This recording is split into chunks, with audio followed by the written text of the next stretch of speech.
Hello everyone, welcome to Chemical Gyan. In this video, I will teach you electrophilic substitution reaction. So what is electrophilic substitution reaction?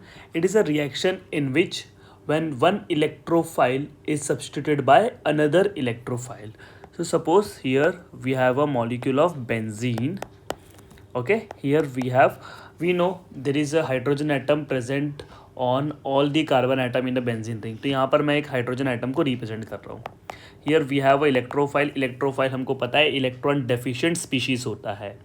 और यहाँ ये जो benzene है ये एक nucleophile की जैसा बिहेव करेगा. तो we all know electron always travels from higher density to lower density. That means nucleophile to electrophile. तो अगर इलेक्ट्रॉन यहाँ से यहाँ जाएगा तो इन दोनों के बीच में बॉन्ड बनेगा. सो यहाँ पर we can see that this benzene will form the bond with electrophile. H तो पहले से था, इलेक्ट्रोफाइल भी आ गया ना. अगर आप ध्यान से देखोगे तो ये जो पाई बॉन्ड है वो ब्रेक हो चुका है. ब्रेक होगा तो इसने अपने इलेक्ट्रॉन किसको दिए, इलेक्ट्रोफाइल को. तो अल्टीमेटली कार्बन पे क्या आएगा, पॉजिटिव चार्ज. तो इस कार्बन पे पॉजिटिव आएगा बिकॉज इस कार्बन पे तो ऑलरेडी 4 बॉन्ड बने हुए हैं. That means octet is completed. So ये जो कंपाउंड बना, इंटरमीडिएट बना, इसको हम लोग बोलते हैं arenium ion which is stabilize by the resonance. Now अगर आप ध्यान से देखोगे तो यहाँ पर जो बेंजीन एक एरोमेटिक कंपाउंड था, after the first step of this reaction it became an non aromatic compound. So overall क्या हो रहा है बेटा, यहाँ से यहाँ जाने पे स्टेबिलिटी कम हो रही है. तो बेंजीन क्या करेगा, अपनी एरोमेटिसिटी को रिगेन करने के लिए इस हाइड्रोजन को बोलेगा भाई अपने इलेक्ट्रॉन को सेक्रीफाइस कर. वैसे भी पॉजिटिव चार्ज से जुड़ा हुआ कार्बन अल्फा कार्बन, और यहाँ पर क्या हो जाएगा, हाइपर कॉन्जुगेशन. तो ये अपने सिग्मा इलेक्ट्रॉन को इधर देगा और इसके वैकेंट ऑर्बिटल में, और यहाँ पर क्या बन जाएगा, पाई बॉन्ड बन जाएगा. तो बेसिकली वापस क्या हुआ बेटा, यहाँ पर पाई बॉन्ड और एरोमेटिसिटी रीजनरेट हो गई और H+ निकल गया. सो ओवरऑल आप देखोगे ये 2 स्टेप का रिएक्शन है.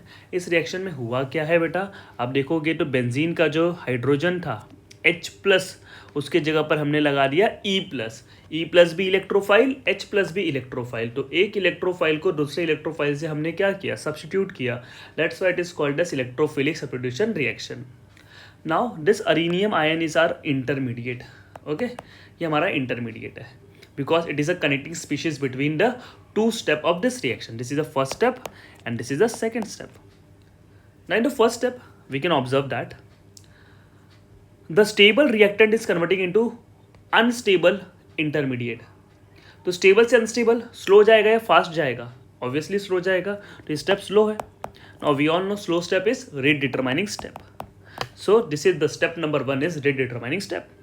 What is step number 2 is fast step. Because यहाँ पे आप देखोगे तो एक नॉन एरोमेटिक अनस्टेबल कंपाउंड से क्या बन रहा है बेटा, स्टेबल कंपाउंड बन रहा है. तो स्टेप नंबर 2 कैसा हो जाएगा, फास्ट हो जाएगा. तो हमारा इस रिएक्शन का जो काइनेटिक्स है यानी जो रेट है वो ओवरऑल किसके ऊपर डिपेंड करेगा, स्टेप नंबर 1 के ऊपर. So now we can see that in the step number 1. तो बेसिकली मैं अभी काइनेटिक्स के ऊपर फोकस कर रहा हूँ. स्टेप नंबर 1 में अगर आप देखोगे तो स्टेप नंबर 1 इज RDS. और RDS आप देखोगे तो रिएक्टेंट यानी substrate as well as reagent दोनों के ऊपर डिपेंड कर रहा है. यानी rate of ESR is directly proportional to concentration of the substrate यानी benzene ring as well as the electrophile, दोनों के ऊपर डिपेंड कर रहा है. Clear to everybody. Now I will draw the energy profile diagram. I hope ये mechanism आप सभी को क्लियर हो गया है. तो एनर्जी प्रोफाइल डायग्राम तो स्टार्ट करते हैं. तो बेसिकली रिएक्शन कितने स्टेप में, 2 स्टेप में, और इन 2 स्टेप के बीच में कनेक्टिंग स्पीशीज एक इंटरमीडिएट भी बन रहा है. तो हमको बेसिक चीज़ें पता होनी चाहिए. जितने नंबर ऑफ स्टेप्स होते हैं उतना ही क्या होता है बेटा, ट्रांजिशन स्टेट होता है किसी भी रिएक्शन में. तो क्योंकि 2 स्टेप रिएक्शन है तो 2 ट्रांजिशन स्टेट तो फिक्स हो गए. तो अगर मैं यहाँ पे बनाऊँ, एक पहले मैं डायग्राम बनाता रहूँ, देन मैं आपको सारी चीज़ें एक्सप्लेन करूँगा. ठीक है. तो ये बेसिकली रिएक्टेंट को रिप्रेजेंट कर रहा है, ये प्रोडक्ट को रिप्रेजेंट कर रहा है. It is a transition state 1, it is a transition state 2. Okay, और यहाँ पर हमारा इंटरमीडिएट बन गया दैट इज अरीनियम आयन. ठीक है. नाउ स्टेप नंबर 1 कैसा था बेटा, स्लो स्टेप था. ठीक है. तो स्लो स्टेप हम लोग स्टेप नंबर 1 की बात करते हैं. दैट मीन्स ये R से लेके इंटरमीडिएट तक. तो समझते हैं एक एक करके. ये एनर्जी और यहाँ पर हम लोग रिप्रेजेंट करेंगे रिएक्शन कोऑर्डिनेट को. ठीक है. चलो तो ध्यान से देखोगे बेटा, तो इस एनर्जी प्रोफाइल डायग्राम से क्या पता चल रहा है, बहुत सारी चीज़ें पता चल रही है और इसके ऊपर क्वेश्चंस आ भी सकते हैं। तो सबसे पहला एक चीज़ हम लोग सीखेंगे, threshold energy. It is a minimum energy required by the reactant molecule to convert it into a product. अगर किसी रिएक्टेंट को प्रोडक्ट में कन्वर्ट करना है तो उसके पास एक मिनिमम अमाउंट ऑफ एनर्जी होनी चाहिए। That minimum amount of energy is called as energy barrier और थ्रेशोल्ड एनर्जी। एक सिंपल सा एग्जाम्पल देता हूँ। अगर तुझे जेई मेंस के लिए क्वालिफाई करना है तो तेरा बोर्ड एग्जाम में कितना होना चाहिए बेटा, 75% होना चाहिए। वो मिनिमम परसेंटेज बैरियर है, अगर इतना नहीं है तो वहाँ पे आप जेई के लिए क्वालिफाई नहीं होगे। तो वैसे ही रिएक्टेंट को भी प्रोडक्ट में कन्वर्ट होना है तो उसके पास एक मिनिमम अमाउंट ऑफ एनर्जी होनी चाहिए, उसको हम लोग एनर्जी बैरियर बोलते हैं। सो this is a energy barrier. ये जीरो से लेके ट्रांजिशन स्टेट तक की जो एनर्जी का डिफरेंस होता है उसको हम लोग क्या बोलते हैं, एनर्जी बैरियर या थ्रेशोल्ड एनर्जी भी बोलते हैं। बट वी नो रिएक्टेंट के पास भी कुछ ना कुछ एनर्जी होगा। तो रिएक्टेंट की एनर्जी ये है और ये प्रोडक्ट की एनर्जी है। तो अगर मैं ध्यान से देखूँ तो रिएक्टेंट से आपने उसको एनर्जी देना स्टार्ट किया धीरे धीरे धीरे धीरे और वो अपने मैक्सिमम एनर्जेटिक स्टेट तक पहुंचा, उसके बियॉन्ड उसकी एनर्जी नहीं जाएगी। तो एक एग्जांपल लेकर समझते हैं। इस रिएक्टेंट को प्रोडक्ट में कन्वर्ट करना है तो इसकी मिनिमम जो एनर्जी रिक्वायरमेंट है वो कितना है बेटा, 100 किलो जूल है। बट इस रिएक्टेंट की एनर्जी ऑलरेडी कितना है बेटा, 30 किलो जूल है पहले से। तो आपको 100 किलो जूल तक पहुंचने के लिए कितना देना पड़ेगा, 70 किलो जूल। तो यहाँ से यहाँ तक हमने कितना दे दिया बेटा, 70 किलो जूल का एनर्जी दे दिया। अब जैसे उसको 70 किलो जूल मिला तो टोटल 70 + 30 कितना हो गया, 100। अब जैसे उसको 100 मिला एनर्जी, वो पहुंच गया अपने मैक्सिमम एनर्जेटिक स्टेट पर। और जैसे ही कोई रिएक्टेंट अपने मैक्सिमम एनर्जेटिक स्टेट पर पहुंचता है वहां पर उसमें आते हैं चेंजेस, बदलाव। और इसी चेंजेस को हम लोग क्या बोलते हैं बेटा, transition state. So yes, it is a transition state. I hope आप लोगों को मतलब समझ गया होगा what is a transition state. ये ट्रांजिशन स्टेट है स्टेप नंबर 1 का। और फिर बाद में क्या बना बेटा, प्रोडक्ट। प्रोडक्ट देखो इंटरमीडिएट जो हमारा बना है अरीनियम आयन। स्टेप नंबर 1 का जो प्रोडक्ट क्या है बेटा, अरीनियम आयन। वी नो ये रिएक्टेंट ज़्यादा स्टेबल है compare to the intermediate, therefore reactant की एनर्जी कम है, इंटरमीडिएट की एनर्जी ज़्यादा है। तो स्टेप नंबर 1 कैसा हो गया हमारा, एंडोथर्मिक हो गया। Now step number 2।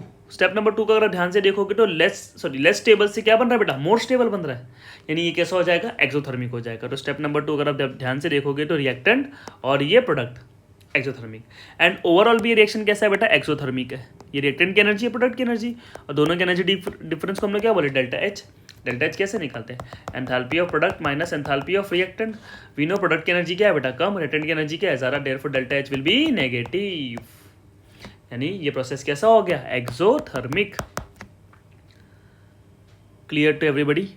आई होप आपको ट्रांजिशन स्टेट का मतलब समझा, डेल्टा एच कैसे निकालते हैं वो देखे हम। अब देख बेटा, रिएक्टेंट टोटल एनर्जी बैरियर कितना था अपना, ये कितना था 100 किलो जूल का। बट रिएक्टेंट के पास ऑलरेडी 30 किलो जूल था। तो 30 से 100 पहुंचने के लिए आपको कितना देना पड़ा, 70। That 70 kilo joule energy which you are giving to the reactant molecule to reach the transition state, it is called as activation energy, EA1, and is EA2 activation energy of second step. तो reactant से लेकर transition state तक जितना energy लगता है उसको हम लोग क्या बोलते हैं, एक्टिवेशन एनर्जी बोलते हैं। तो सिंस फर्स्ट स्टेप का एक्टिवेशन एनर्जी क्या है बेटा, ज़्यादा है कंपेयर टू सेकंड स्टेप का एक्टिवेशन एनर्जी, तो देयरफॉर हम ऐसा कह सकते हैं जिस स्टेप का एक्टिवेशन एनर्जी ज़्यादा होगा उसको कंप्लीट होने के लिए टाइम भी क्या लगेगा, ज़्यादा लगेगा। इसलिए फर्स्ट स्टेप कैसा है, स्लो है, और सेकंड स्टेप कैसा है बेटा, फास्ट है। आई होप ये एनर्जी प्रोफाइल डायग्राम आपको क्लियर हो गया। सो यहाँ पर मैंने एक ब्रीफ इंट्रोडक्शन दिया है आपको इलेक्ट्रोफिलिक सब्स्टिट्यूशन रिएक्शन का, कि इसका मैकेनिज्म कैसे चलता है और उसका एनर्जी प्रोफाइल डायग्राम क्या है। ठीक है, now we are heading toward the second part of the electrophilic substitution reaction. तो in the previous example, we have discussed that electrophile is attacking on the benzene ring. Now, अगर मैंने instead of benzene ring मैंने कोई एक molecule लिया जिसमें benzene ring के ऊपर कोई ग्रुप प्रेजेंट है, तब ये ग्रुप का क्या इन्फ्लुएंस होगा रिएक्शन में। तो ये ग्रुप बेसिकली 2 चीज डिसाइड करता है। एक तो सबसे पहला rate of electrophilic substitution reaction, और दूसरा क्या डिसाइड करता है, direction of electrophile. Direction of electrophile, जो इलेक्ट्रोफाइल आ रहा है वो कौन से पोजीशन पे जाएगा। देख, जिस पोजीशन पे एक ग्रुप है वो तो उसका इप्सो पोजीशन है। इप्सो के बगल वाले 2 पोजीशन को हम लोग क्या बोलते हैं, ऑर्थो। ऑर्थो के बगल वाले को क्या बोलते हैं बेटा, मेटा। और 2 मेटा के बीच में क्या होता है, पैरा। तो सवाल है इलेक्ट्रोफाइल इस ग्रुप के रिस्पेक्ट में ऑर्थो पे जाएगा, मेटा पे जाएगा या पैरा पे जाएगा, वो तो ये ग्रुप डिसाइड करेगा। सो नाउ हम लोग इस ग्रुप को डिकोड करते हैं। अगर ये ग्रुप मेरे पास एक इलेक्ट्रॉन डोनेटिंग ग्रुप है तो obviously In this case, the rate of ESR increases and it is a ortho and para-directing group. Ortho and para-directing group. क्योंकि इस रिएक्शन इस ग्रुप की वजह से रेट ऑफ रिएक्शन क्या हो रहा है, बढ़ रहा है. That's why it is also called as activating group. Clear है क्या? इसको एक्टिवेटिंग ग्रुप भी बोला जाता है. नाउ अब सवाल ये है कि sir how electron donating group increases the rate of reaction. So बेटा अगर आप मैकेनिज्म में देखोगे तो हमारा फर्स्ट स्टेप इज RDS, मतलब जो रेट है हम लोग स्टेप से निकालेंगे. और अगर तो इस स्टेप में इंटरमीडिएट देखेगा तो क्या बन रहा है बेटा, कार्बोकैटायन बन रहा है, अरीनियम आयन बन रहा है. तो तू कार्बोकैटायन की स्टेबिलिटी कैसे बढ़ाएगा, तो इसकी स्टेबिलिटी बढ़ाएगा इलेक्ट्रॉन डोनेटिंग ग्रुप लगा के. तो इलेक्ट्रॉन डोनेटिंग ग्रुप इसकी स्टेबिलिटी को क्या करेंगे, बढ़ाएंगे, जिसके वजह से इसकी स्टेबिलिटी अगर बढ़ेगी तो इसका ट्रांजिशन स्टेट भी क्या हो जाएगा बेटा, नीचे आ जाएगा. और अगर वो नीचे आएगा तो एक्टिवेशन एनर्जी कम लगेगा. एक्टिवेशन एनर्जी कम लगेगा तो रेट ऑफ रिएक्शन क्या होगा, बढ़ जाएगा. क्लियर है? एक तो पहला तरीका. दूसरा तरीका बहुत सिंपल है. मुझे बता इलेक्ट्रोफिलिक सब्स्टिट्यूशन रिएक्शन में हम क्या कर रहे हैं. सर बेंजीन एक न्यूक्लियोफाइल है, उसके ऊपर इलेक्ट्रोफाइल को चिपका रहे हैं. अगर बेंजीन के ऊपर इलेक्ट्रॉन डेंसिटी ज्यादा होगा तो इलेक्ट्रोफाइल को ज्यादा अट्रैक्ट करेगा. अल्टीमेटली रेट ऑफ रिएक्शन क्या होगा, बढ़ जाएगा. तो कौन सा ग्रुप बेंजीन को इलेक्ट्रॉन देता है, ऑब्वियसली इलेक्ट्रॉन डोनेटिंग ग्रुप. तो ये बेंजीन को इलेक्ट्रॉन देगा, बेंजीन पे इलेक्ट्रॉन डेंसिटी बढ़ेगा और रेट ऑफ रिएक्शन भी क्या होगा, बढ़ जाएगा. Why it is ortho para, I will teach you, don't worry. What about electron withdrawing group, simple है ना. अब इलेक्ट्रॉन विड्रॉइंग ग्रुप क्या करता है, ये बेसिकली रेट ऑफ ESR को क्या करेगा, डिक्रीज करेगा. रेट ऑफ ESR को क्या करेगा, डिक्रीज करेगा. अब क्यों, क्योंकि सर इलेक्ट्रोफाइल अटैक करने जाएगा बेंजीन पे. क्यों, क्योंकि वहां पर जब इलेक्ट्रॉन ज्यादा होगा तब. बट विड्रॉइंग ग्रुप क्या करता है, बेंजीन से इलेक्ट्रॉन खींच लेता है. तो बेंजीन पे इलेक्ट्रॉन डेंसिटी क्या होता है, कम होता है. अल्टीमेटली इलेक्ट्रोफाइल के अटैक करने की पॉसिबिलिटी भी क्या हो जाती है, कम हो जाती है. और ये जो इलेक्ट्रॉन विड्रॉइंग ग्रुप होते हैं ये मेटा डायरेक्टिंग ग्रुप होते हैं. ठीक है, यानी ये आने वाले इलेक्ट्रोफाइल को कहाँ पे भेजते हैं, मेटा पोजीशन पे भेजते हैं. क्यों भेजते हैं, I will discuss. This are also called as deactivating group because ये रेट ऑफ रिएक्शन को क्या कर रहे हैं, डिक्रीज कर रहे हैं. क्लियर है? तो यहाँ पर मैंने ग्रुप्स को दो क्लास में डिवाइड किया है, एक्टिवेटिंग ग्रुप, डीएक्टिवेटिंग ग्रुप. उसमें भी स्ट्रॉन्ग, मॉडरेट, वीक, ये आपको ऑर्डर याद होना चाहिए. प्लीज याद कर लेना, इट इज इंपॉर्टेंट. जो जितने भी एक्टिवेटिंग है वो इलेक्ट्रोफाइल को ऑर्थो एंड पैरा पे भेजते हैं और जितने भी डीएक्टिवेटिंग है वो मेटा पे भेजते हैं, except weakly deactivating group. Okay, तो पहले हम लोग रेट ऑफ रिएक्शन के बारे में समझते हैं एंड उसके बाद we will discuss the direction of electrophile where the electrophile will attack the benzene ring. Okay, so let's solve some question based on the rate of ESR. तो rate of ESR compare करना सिखा रहा हूँ बेटा, ध्यान से सुनना. तो जैसे कि हमने देखा rate of ESR is directly proportional to electron donating group. अब इलेक्ट्रॉन डोनेटिंग ग्रुप क्या लगा रहा है बेटा, प्लस M. तो directly proportional to plus M plus H and plus I, inversely proportional to minus M minus H and minus I. Clear है? इतना आपको याद रखना है. So let's start with the first question. So here we have a molecule of phenol, benzene and nitrobenzene and हमको compare करना है rate of ESR. Now we all know it is electron donating group but it is electron withdrawing group. Electron donating group क्या करता है, rate of reaction को बढ़ाता है. तो ऑब्वियसली ये आंसर होगा. ठीक है ना, बहुत सिंपल क्वेश्चन था. Second question, suppose here I have nitrobenzene, here I have cyanobenzene, here I have benzaldehyde. जी यहाँ पे जितने भी ग्रुप है सबके सब क्या लगाते हैं बेटा, माइनस M लगाते हैं. Okay, we all know nitro का माइनस M सबसे ज़्यादा होता है और CHO का माइनस M सबसे कम होता है और इसका मॉडरेट होगा इन दोनों के बीच में. क्योंकि इसका NO2 का माइनस M सबसे ज़्यादा है तो माइनस M जितना ज़्यादा रेट ऑफ रिएक्शन उतना कम, तो इसका रिएक्टिविटी सबसे कम हो जाएगा और CHO का रिएक्टिविटी सबसे ज़्यादा हो जाएगा. The third question, here we have a molecule of methyl benzene. ठीक है, फिर उसके बाद हमने ले लिया इथाइल बेंजीन और उसके बाद ले लिया बेटा isopropyl benzene which is also called as cumene. तो जब भी बेंजीन रिंग के ऊपर अल्काइल ग्रुप होगा ना, आप हमेशा पहले हाइपर कॉन्जुगेशन के टर्म में सोचो. बेंजीन से जुड़ा हुआ कार्बन अल्फा कार्बन और उसके ऊपर लगे हुए हाइड्रोजन अल्फा हाइड्रोजन, क्योंकि इसके पास 3 अल्फा हाइड्रोजन है, इसके बाद 2 अल्फा हाइड्रोजन है और इसके ऊपर 1 अल्फा हाइड्रोजन है. क्योंकि इसमें अल्फा हाइड्रोजन ज़्यादा है यानी प्लस H ज़्यादा होगा और प्लस H ज़्यादा होगा तो रेट ऑफ ESR भी ज़्यादा होगा, इसलिए ज़्यादा रिएक्टिव हो जाएगा. Now the next question. ठीक है, अब यहाँ पे मान लेते OH है, यहाँ पे भी OH है और यहाँ पे भी OH है. ठीक है, यहाँ पे मैंने लगा दिया CH3, यहाँ पे लगा दिया CH2CH3 इथाइल बेंजीन, और यहाँ पे मैंने लगा दिया आइसोप्रोपाइल बेंजीन। ना हमको रेट कंपेयर करना। अगर आप देखोगे तो इतना पार्ट तो सब में कॉमन है, तो आप किसको ऑब्जर्व करोगे? अल्काइल ग्रुप को। Now these alkyl groups are present on meta position, and we all know meta position पे मेसोमेरिक इफेक्ट या हाइपर कॉन्जुगेशन नहीं लगता, तो सिर्फ और सिर्फ क्या लगता है? इंडक्टिव इफेक्ट लगता है। इंडक्टिव इफेक्ट लगेगा तो वी ऑल नो ये 0 डिग्री, ये 1 डिग्री, ये 2 डिग्री, यहाँ से यहाँ जाने पे प्लस आई इफेक्ट क्या हो रहा है? बढ़ रहा है।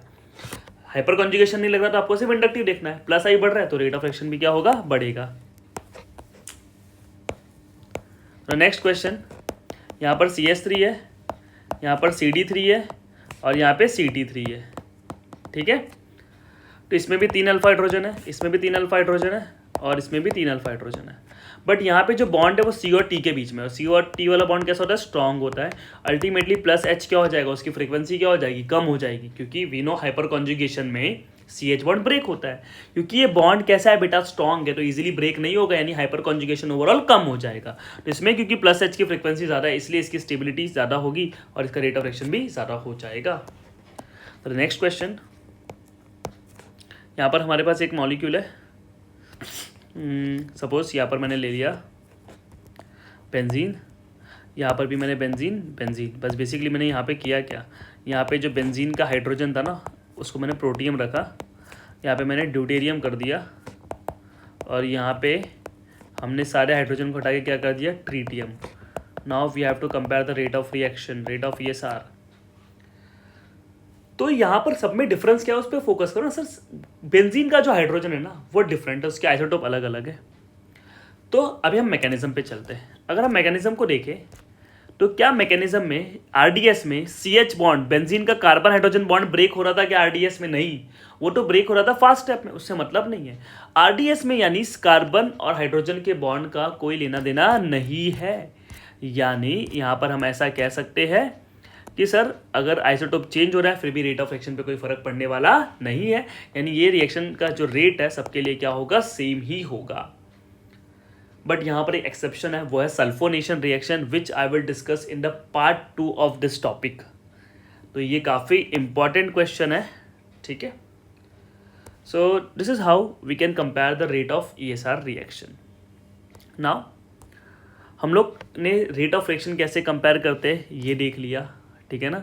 नाउ अभी हम देखेंगे कि where the electrophile will attack. तो जैसा कि मैंने बताया था, डोनेटिंग ग्रुप के केस में ऑर्थो एंड पैरा पे अटैक करता है, एंड विड्रॉइंग ग्रुप के केस में मेटा पे अटैक करता है। तो यहाँ पर आप देख सकते हो मेरे पास एक डोनेटिंग ग्रुप है बेंजीन के ऊपर लगा हुआ, इलेक्ट्रॉन डोनेट कर रहा है तो रेजोनेंस होगा तो ऑर्थो पे नेगेटिव आया, फिर वापस रेजोनेंस हुआ तो पैरा पे नेगेटिव आया, फिर अगेन ऑर्थो पे नेगेटिव आया।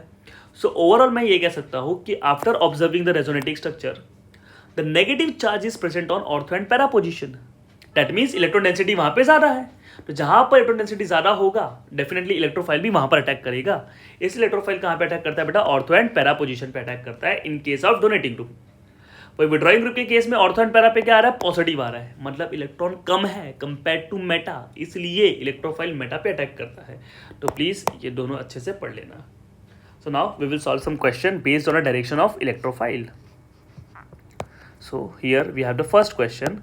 ये मेरे पास नाइट्रोबेंजीन है, इसमें मैंने इलेक्ट्रोफाइल का अटैक किया, तो NO2 क्या है बेटा? विड्रॉइंग ग्रुप के केस में इलेक्ट्रोफाइल कहाँ पे जाएगा? मेटा पोजीशन पे जाएगा, ठीक है। Now we have another molecule phenol के केस में इलेक्ट्रोफाइल कहाँ पे जाएगा? डोनेटिंग ग्रुप है बेटा, तो एक बार ऑर्थो पे जाएगा, एक बार पैरा पे जाएगा। जनरली पैरा वाला जो है वो मेजर बनता है, बट कहीं कहीं ऑर्थो भी मेजर बनता है, वो आगे देखेंगे। अगर मान लेते हैं मॉलिक्यूल में डोनेटिंग ग्रुप भी है और विड्रॉइंग ग्रुप भी है, इलेक्ट्रोफाइल किसके अकॉर्डिंग चलेगा? ऑलवेज रिमेंबर एक्टिवेटिंग ग्रुप के अकॉर्डिंग इलेक्ट्रोफाइल का डायरेक्शन डिसाइड होगा। तो डोनेटिंग भी है विड्रॉइंग भी है, तो ऑब्वियसली किसके अकॉर्डिंग चलेगा? डोनेटिंग के अकॉर्डिंग। तो डोनेटिंग के अकॉर्डिंग कहाँ पे जाते हैं? ऑर्थो एंड पैरा पे। बट ऑब्वियसली इसका ये वाला ऑर्थो तो ब्लॉक्ड है, तो वहाँ पे नहीं जाएगा। इस ऑर्थो पे अगर मैं इलेक्ट्रोफाइल को लगाता हूँ तो तीनों एक ही प्लेन में आ जाएंगे, जिससे क्या होगा? रिपल्शन। इसलिए ये जो इलेक्ट्रोफाइल है मेनली कहाँ पे प्रेफर करेगा बेटा? पैरा पोजीशन पे, ठीक है, पैरा पोजीशन पे। नाउ सपोज यहाँ पे इस मॉलिक्यूल में दोनों ही एक्टिवेटिंग ग्रुप है, बट ये स्ट्रॉन्ग एक्टिवेटिंग ग्रुप है और ये वीक एक्टिवेटिंग ग्रुप है, तो किसके अकॉर्डिंग चलेगा? ऑब्वियसली स्ट्रॉन्ग वाले के अकॉर्डिंग चलेगा। तो स्ट्रॉन्ग वाले के अकॉर्डिंग इलेक्ट्रोफाइल को भेजना है, ठीक है।